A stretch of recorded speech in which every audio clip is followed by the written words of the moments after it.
va enchaîner avec le dernier couple de l'après-midi, avec Catherine Bertrand qui est anesthésiste, urgentiste, gériatre, présidente de la FMC, comme quoi tout peut arriver, et qui va nous faire cette présentation avec Cyril de Senlis, qui est lui aussi urgentiste, qui a un curriculum aussi de médecin de catastrophe. Donc, on va vous écouter sur tout ce qui est l'importance de réaliser des rétex. Et on attend vos questions nombreuses à la fin parce que ça va impliquer beaucoup de questions, je pense aussi.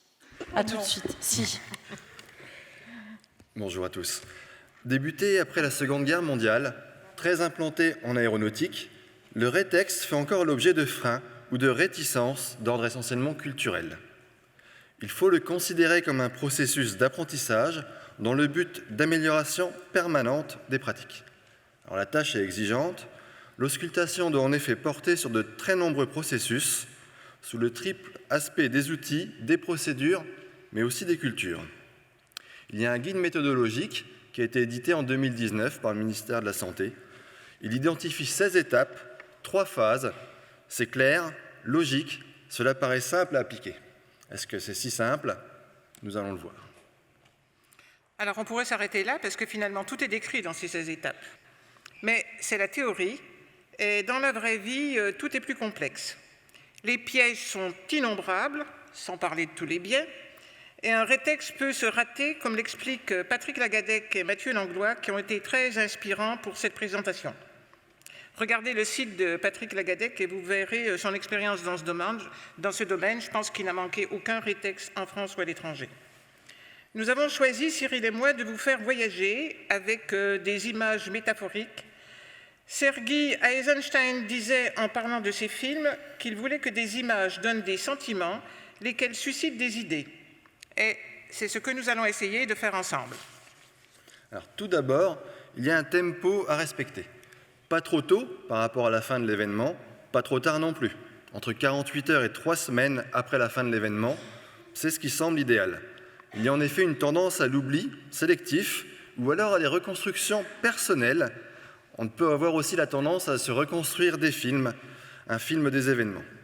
La démarche du rétex va requérir aussi le passage d'une logique individuelle à une logique collective.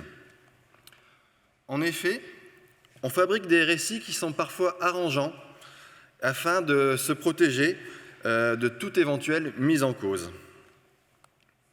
Alors vous reconnaissez cette photo, évidemment. Nos souvenirs sont intacts si le moment vécu a provoqué une forte émotion. Tous les détails sont ancrés dans notre mémoire. Antonio Damasio, qui dirige l'Institut du cerveau et de la créativité, a montré que l'émotion est inséparable d'une activité rationnelle de l'esprit et contribue à transmettre une connaissance. Il va falloir se poser les bonnes questions. Plus la situation a été chaotique, plus il va être important de réaliser un chronogramme afin d'avoir vraiment une vision globale mais précise de l'événement, une précision sur les cycles de décision, sur les difficultés, les embûches et les désaccords qui sont apparus au cours de l'événement. Il faut rappeler le rôle crucial de la main courante lors de ces situations qui vont permettre d'avoir un suivi. Il ne faut pas occulter ce qui a bien fonctionné et le faire savoir, pouvoir faire remonter tous les points forts pour pouvoir avoir des recommandations et peut-être nous allons pouvoir découvrir des innovations. Ce sera important de les partager par la suite. On est dans le domaine du tacite qui va aller vers l'explicite et il va falloir capitaliser les points forts qui vont être constatés lors de l'événement. L'organisation, de façon générale, on doit se doter d'espace pour pouvoir partager ces retours d'expérience. Parfois, tout ne marche pas comme on le souhaite, malgré une préparation intense. Et donc le rétex est aussi un moyen de disséquer avec honnêteté, sincérité des actions. Qui n'a pas expérimenté des déceptions en pédagogie? On parlait ce matin que lorsqu'on part à l'étranger avec un public différent, on ne peut pas appliquer nos concepts. Donc il faut réfléchir à des erreurs qui, évidemment sur le moment, n'ont pas été considérées comme telles, sinon elles n'auraient pas été faites. Et réfléchir là-dessus, c'est un puissant mode d'apprentissage. Cependant, la grande difficulté est d'accepter de façon individuelle ou collective l'idée d'une erreur, d'une faiblesse, d'un manquement. L'objectif ne va pas être d'identifier les responsables, de les identifier comme coupables, mais d'apprendre des points faibles pour dégager des pistes d'amélioration. Les erreurs vont devoir nous servir pour apprendre, pour s'améliorer. La crainte de s'exposer aux critiques est toujours un frein dans tous les domaines, et la lutte contre l'erreur comporte l'étude attentive des informations diverses, des documents contradictoires. Ce n'est pas une simple vérification des faits. Cela suppose une volonté cognitive de respecter la complexité des phénomènes humains, sociaux, pour se porter vers un futur qui va être admis par tous. Savez-vous questionner avec empathie dans un esprit de démarche constructive? Cela suppose de maîtriser la conduite du recueil d'informations, toujours avec empathie. S'il y a des critiques, elles doivent être utiles. Cela veut dire que le volet humain est prégnant. D'ailleurs, je n'aime pas le mot critique. Edgar Morin parle de problématisation comme activité intellectuelle fondamentale, car la critique ne sait pas se critiquer elle-même. Si l'on veut que le retour d'expérience soit vrai, il faut savoir établir un climat de confiance, sinon il y a un risque de fuite de données. Et il ne s'agit pas de juger, mais de se décentrer et d'essayer de trouver un méta-point de vue pour une meilleure performance collective. La crise impose humilité et responsabilité. D'où le principe de confier le retour d'expérience à une instance neutre, sans conflit d'intérêts, qui va pouvoir avoir un avis objectif, et cela permettra de faire émerger les idées et des principes générateurs de compréhension et de connaissance. S'il y a des freins à exposer nos faiblesses, il peut des fois y avoir également l'inverse, une certaine propension, finalement une facilité à identifier, à cibler ce qui n'a pas bien marché. Rappelez-vous un peu le terme des leçons, même des fessées qu'il y avait avant dans les écoles. Cependant, il ne faut pas oublier quand même que l'objectif, c'est de s'améliorer et d'améliorer les process avec une vision sociétale. Il faut tirer des enseignements. Parfois, ça peut être des enseignements qui peuvent nous sauver la vie. Tel ici, au plan pratique, donc des recommandations. Vous voyez sur ce panneau, on parlait du Canada. On nous indique comment se comporter dans le pays des ours, dans l'Ouest canadien, car les accidents ne sont pas rares. Nous avons parlé, en fait, jusqu'à présent, de tous les pièges et enjeux du rétex. Donc, le rétex est-il nécessaire? Oui. Est-ce que c'est un exercice simple? Non. Est-ce que cela demande une préparation et une méthode? Certainement. Est-ce que cela implique une performance du pilote, de celui qu'on peut appeler le sage? Oui. Alors, les rétex prennent plus ou moins de temps, notamment selon le type d'événement. Ce n'est pas une fin en soi, mais c'est un cycle continu. Et ce qui va vraiment être important, c'est de dégager les pistes d'amélioration à pratiquer et à s'entraîner lors des nouvelles préparations quand il y aura des exercices. Ceci sans tarder, et puis partager le rétex. C'est vrai que des rétex rangés dans les tiroirs, c'est peu utile finalement. Patrick Lagadec relate les travaux du stratège militaire américain William Boyd pendant la guerre de Corée. Il avait remarqué que les Américains, qui disposaient pourtant d'avions bien supérieurs à ceux des Chinois, perdaient leurs engagements. En fait, il a compris la raison de ces échecs, c'est que les Chinois étaient bien plus rapides dans leur retour d'expérience. Alors pour terminer notre voyage, nous allons présenter quelques outils. Sur ce schéma, on comprend que le rétex d'une situation de crise concerne la structure, les éléments techniques, mais aussi le travail d'équipe et les facteurs humains. Voici une façon de résumer l'analyse et vous remarquerez la place de l'innovation, car dans toute crise, des leaders ont pu se dévoiler et ont pu proposer des solutions innovantes. Les retours d'expérience permettent de repérer d'excellentes initiatives, que ce soit à l'échelon stratégique, à l'échelon de la doctrine, mais aussi à l'échelon tactique, opérationnel. L'important, ça va être de voir la création, de voir les innovations qui peuvent émerger d'un rétex. Sinon, le rétex va manquer de sens. Voici une proposition d'organisation de l'espace de discussion lors des réunions post-rétex, avec le rôle, la position de chacun des acteurs.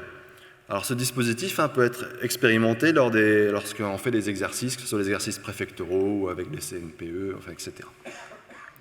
Alors on peut définir le rétex de la façon suivante. L'objectif du rétex est un retour en arrière sur un épisode significatif, avec une dissection un partage honnête de toutes les informations factuelles, des émotions, des succès, des échecs, dans un seul but, faire mieux demain, voire aujourd'hui, aller plus loin, avec une vision commune du futur ayant du sens, donnant des envies de nouveaux voyages.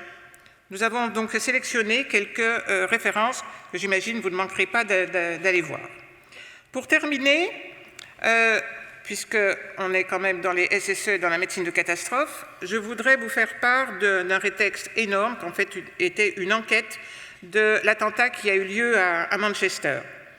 Donc lundi soir, un public composé de nombreux jeunes venus écouter Ariana Grande a été frappé par un attentat suicide à la fin du concert. Là, entre les notes de pop et les ballons, 22 personnes sont mortes, 64 autres ont été blessées, et depuis, le groupe terroriste Daesh a revendiqué l'attentat en affirmant qu'un des soldats du califat a placé une bombe dans la foule lors du concert. Il promet évidemment d'autres attaques. Le niveau d'alerte en Grande-Bretagne a été relevé au stade critique. Il y a 3 volumes depuis cette période, 3 volumes de 700 pages qui ont été édités. Un formidable rétexte où vraiment tout est disséqué, avec un chronogramme détaillé, et ont été étudiés donc, les rôles stratégiques, tactiques, opérationnels, correspondant donc en Angleterre aux couleurs gold, silver, bronze. Et la méthode est celle de l'événement qui peut se produire pour tout événement terroriste, comme ça s'est passé aussi en France. Donc on débute évidemment par examiner les processus d'alerte, puis les interactions sécurité et secours, la communication interservices, avec une analyse sur les délais évidemment de prise en charge en fonction des lésions. Et donc pour terminer, je vous donne les 3 images caractéristiques de ce qui a fait le volume 2 sur la réponse en cas d'urgence, 700 pages. Donc en Angleterre, ils ont examiné la qualité et la rapidité du message d'alerte. Alors ils ont ce sigle qui s'appelle méthane et qui donne tout finalement ce qu'on doit recevoir comme information pour pouvoir déclencher les secours rapidement. Ils ont remarqué que tout n'avait pas été dit, tout n'a pas été envoyé aux bonnes personnes et tout n'a pas été envoyé dans les délais requis. En ce qui concerne l'interaction entre tous les partenaires de terrain, là encore, on voit notre vulnérabilité, c'est-à-dire le problème des communications interservices. Et puis enfin, c'est surtout est-ce que les blessés ont été pris dans le délai imparti? Est-ce qu'ils ont reçu les soins qui étaient requis? Et donc là encore, ce sont leurs modalités de triage et ils ont pu identifier des points qui seraient à améliorer. Évidemment, comme dans tous les rétextes, ça passe après par une phase de formation, d'information, de formation, mais toujours dans un but absolument positif d'amélioration continue. Ça, c'était une petite... Voilà. C'est fini.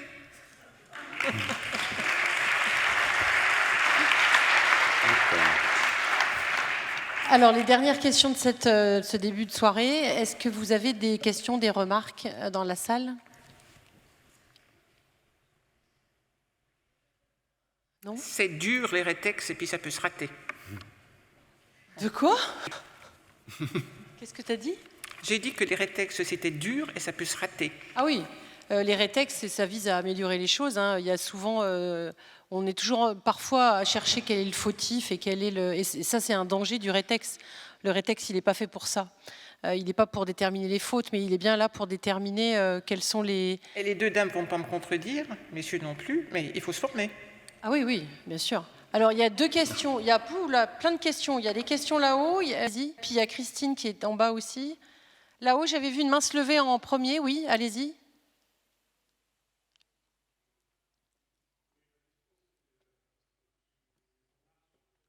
Chronologie des événements.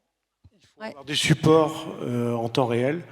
En particulier, par exemple, on peut créer un groupe WhatsApp. Ça permet effectivement en temps réel de cibler des moments clés des événements et ensuite, suivant les observateurs, parce que dans ce genre d'événement, il y a plusieurs partenaires qui interviennent, c'est de confronter les différents éléments pour pouvoir produire un rétexte basé sur un chronogramme.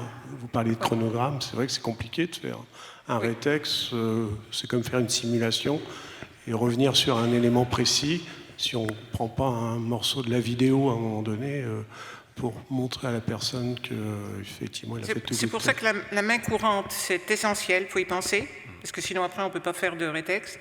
Et regardez quand même sur Internet l'enquête de Manchester. C'est fait quasiment minute par minute, et toutes les mains courantes ont été confrontées pour voir là où il y avait des discordances, etc. C'est vraiment un travail de dissection, mais c'est terrifiant de précision. Christine? Oui, donc Catherine, est-ce que vous faites je dis vous tous les deux, hein, je ne vous vois pas. Est-ce que vous faites une différence entre les retex CREX et RMM, ou bien est-ce qu'on se dit que ça se ressemble?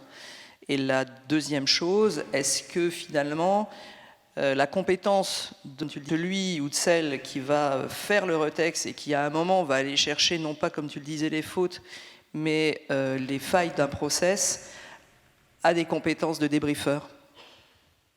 Alors, ça ressemble beaucoup à nos revues Morbi, Mortalité, mais en beaucoup plus grand. Mais ce sont les mêmes principes. Alors, la personne qui va diriger ça, c'est très compliqué de la trouver, parce qu'il faut que ce soit quelqu'un qui soit neutre, qui ne soit pas impliqué du tout dans le process, mais il faut qu'elle connaisse le process par cœur. Ceci dit, ça se procède par étapes aussi. Je reviens encore à l'enquête de Manchester, il n'y a pas eu quelqu'un qui a dirigé la petite pièce comme on vous l'a montré. Ça a été des dissections permanentes avec des gens qui ont tout examiné, et ça a été fait pas à pas. Mais c'est ce qui est le plus dur. Oui. On va se retourner vers vous, l'incontournable de la conclusion. Merci en tout cas à vous deux pour cette présentation. Claire, merci beaucoup. À vous. Alors, je vais juste un tout petit peu décaler. Je pense que la caméra peut bouger aussi, mais...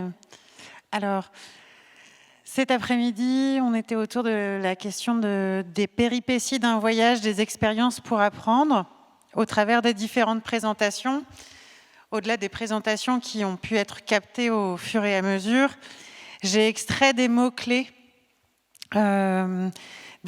qui, en tout cas dans ce qu'ils m'ont évoqué, étaient des ressources utiles et mobilisables dans les péripéties de voyage, aussi bien auprès des formateurs que pour les apprenants.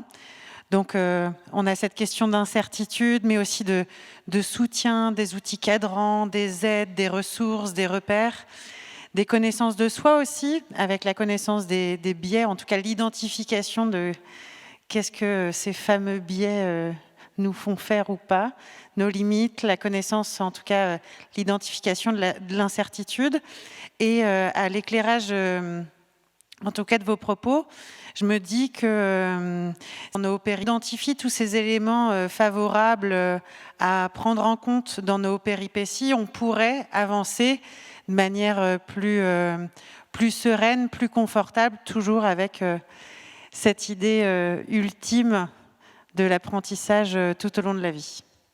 Merci beaucoup.